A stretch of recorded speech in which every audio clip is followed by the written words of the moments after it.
dans cette partie, je cite un peu l'exemple de Sundiata comme une voie pour les jeunes. Vous savez, Sundiata a été un enfant handicapé et qui faisait plutôt la honte de ses parents.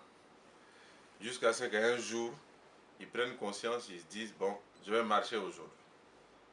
Donc il a décidé lui-même de se sortir de cette situation de victime, puisqu'il est né handicapé. Donc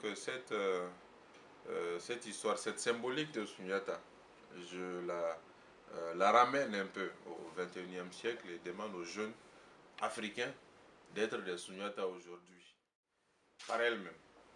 Sort de cette torpeur et de cette situation apparemment sans issue pour bousculer les certitudes et essayer de se projeter en avant pour faire la fierté du continent. Donc ce dernier tiers du livre est vraiment un hymne à la jeunesse. Et là je prends depuis la base, c'est-à-dire depuis la famille jusqu'à l'école, l'université, la recherche de l'emploi, la création de sa propre entreprise. Et je donne un certain nombre d'idées très précises, très pratiques, parce que je suis expert comptable de formation. Donc.